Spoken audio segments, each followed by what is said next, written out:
to be here and lead the United Nations system to support Azerbaijan in developing further and achieving sustainable development goals.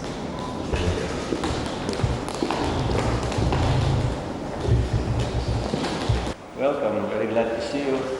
I wish you a pleasant stay in Azerbaijan.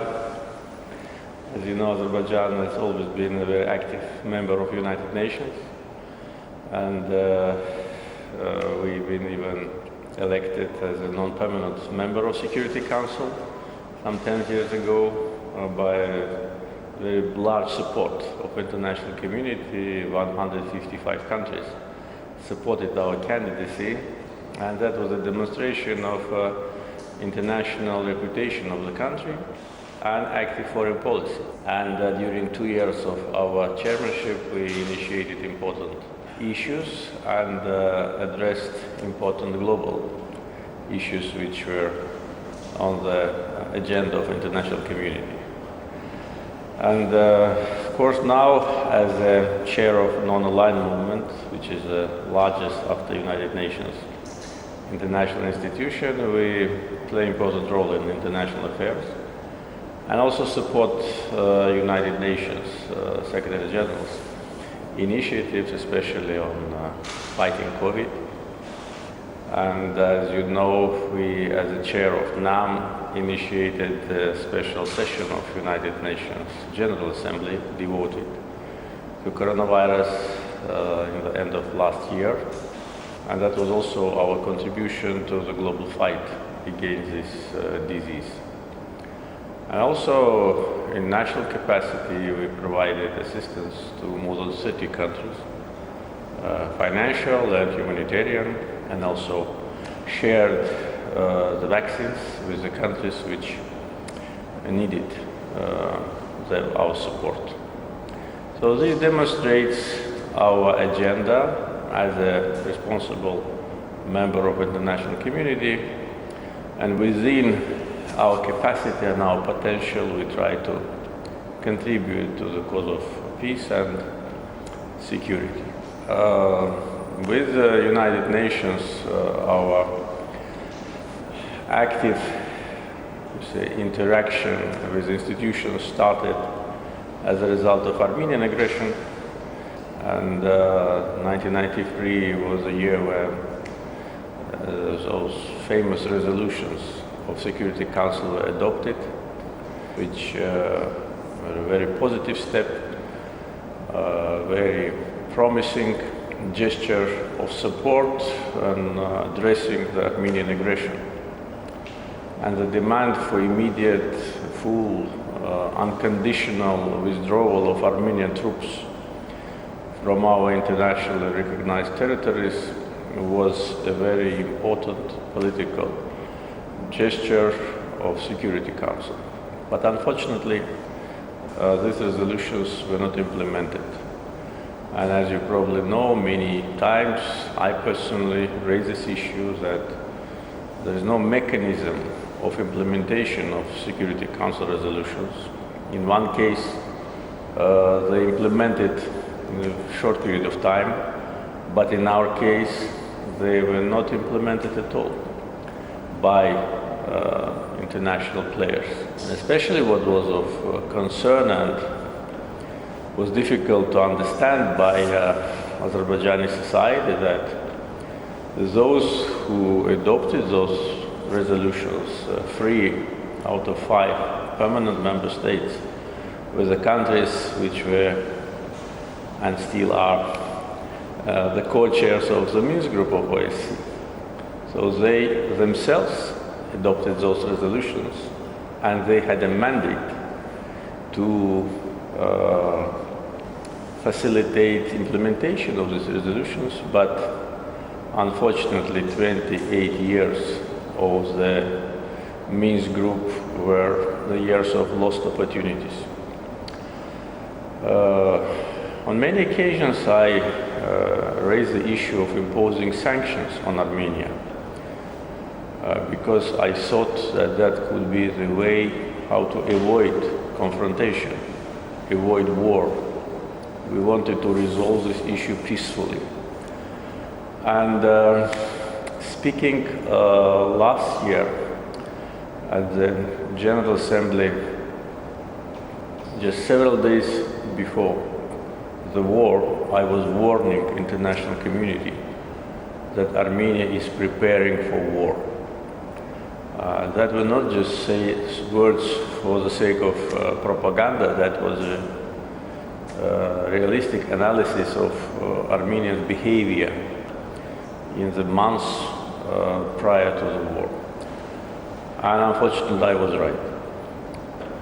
So if sanctions were imposed on Armenia on time, if Minsk Group co-chairs, three leading countries of the world, used 5% of their potential to persuade or to force Armenia to withdraw its occupational forces, then the war wouldn't have happened.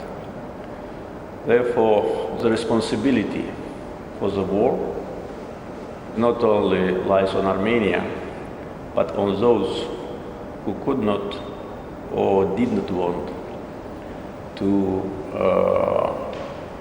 force them to comply with international law. Therefore, Azerbaijan implemented these resolutions itself within international law norms. We restored justice, we restored international law norms, we implemented United Nations Security Council resolutions ourselves, and we acted in accordance with UN Charter. Chapter 51 recognizes the right for every country for self-defense. So we used all the existing international instruments to restore our territorial integrity. So now the war is over, the conflict is resolved. There's nothing to talk about what happened. We need to look to the future. And of course, our main concern now is the restoration of destroyed territories which are in full devastation. And of course, we count on the future cooperation with United Nations on these issues related to humanitarian situation, issues related to our plans with restoration of the liberated territories, because we will need more interaction with UN institutions. As you probably know, we also are in contact with UNESCO, and we've been waiting for UNESCO for almost 30 years. And I don't know whether you know it or not. A couple of years ago, last time when we invited UNESCO to come, that was of course the time of occupation, to come and to see what has been done our territories, because OSCE Minsk Group twice sent a fact-finding mission to the occupied territories, and we've been asking them to send another mission, but they did not. We've been asking UNESCO to come and to see the damage to our historical monuments caused by Armenian aggressors, and they refused. And UNESCO officials were saying that UNESCO is not involved in political issues. But after war was over, we received the signals from UNESCO that they want to come. Of course, we expressed our surprise, because they were not coming for almost 30 years when we've been asking them, and they decided to come after the war. Therefore, we of course agreed to that, and as far as I know, the last information was that the mission had been already created, But now Armenia is objecting again. Therefore, it's again delayed. With other UN institutions also we are in permanent contact, and we will need broad international involvement and assistance from point of view of expertise, point of view of advices, because the area which we are now restoring is more than 10,000 square kilometers. And of course, we are in touch with the UN High Commissioner for Refugees Office, and we are planning to resettle the former refugees as soon as possible, but the main problem is landmines and total devastation. So we'll work with United Nations and its institutions in good faith, as good partners, in order to achieve our main goal of restoration of liberated territories, and we count on very active involvement of your office in Baku. So welcome once again.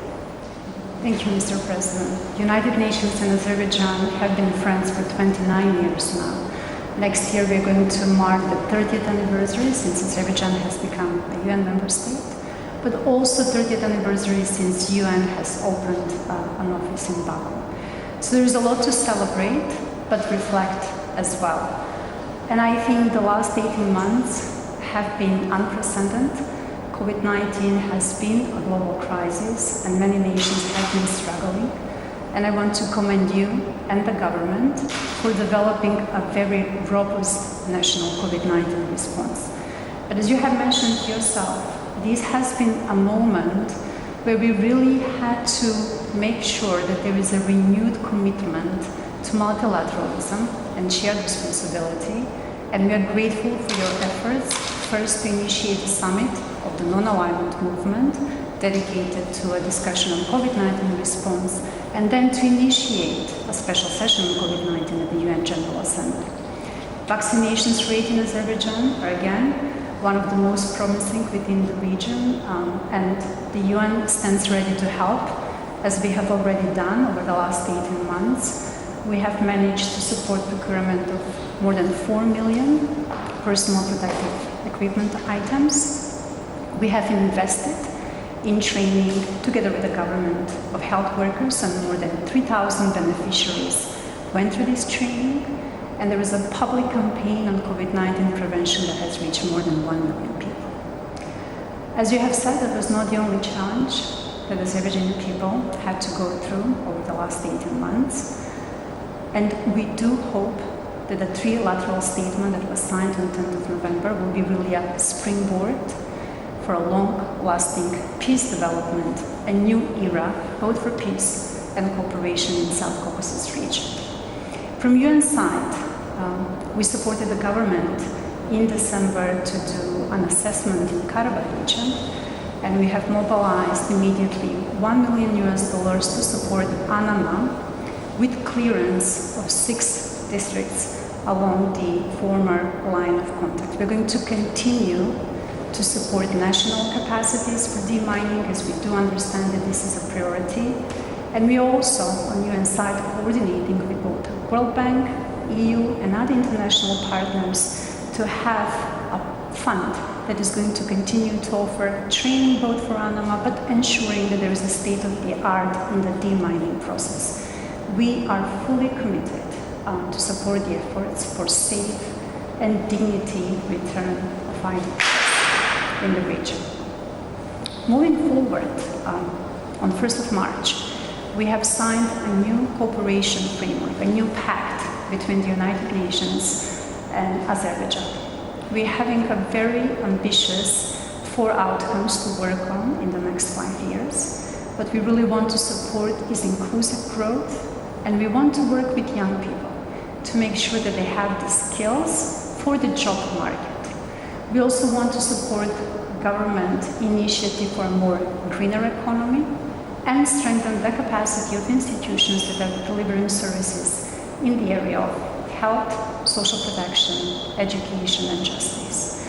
And to round that, or to crown that, if you will, is really to support the efforts of the government to ensure that women and girls are empowered in all spheres of lives. Prezident İlham Əliyev bugün Belçika Krallığının ölkəmizdə yeni təyin olunmuş fövqəladə və səlahiyyətli səfiri Michel Petermansın etimadnaməsini qəbul edib. Belçika Krallığının ölkəmizdə yeni təyin olunmuş fövqəladə və səlahiyyətli səfiri Michel Petermans etimadnaməsini Prezident İlham Əliyevə təqdim etdi. Söhbət zamanı Prezident İlham Əliyevin Belçika Krallığına səfərləri və bu səfərlər zamanı Belçikalıların kralı Əlahəzrət Filiplə görüşləri xatırlanaraq, bu görüşlərdə ölkələrimiz arasında əməkdaşlığa dair çox səmərəli müzakirələrin aparıldığı bildirildi. Görüşdə Azərbaycanla Belçika Krallığı arasında əlaqələrin genişləndirilməsinin önəminə toxunularaq, əməkdaşlığın konkret sahələrinin müəyyənləşdirilməsi, o cümlədən ticarət dövriyyəsinin artırılması istiqamətində praktiki addımların atılmasının vacibliyi qeyd edildi. Michel Petermansın səfirlik fəaliyyəti dövründə ikitərəfli münasibətlərin inkişafına töhfə verəcəyinə ümidvarlıq ifadə olundu.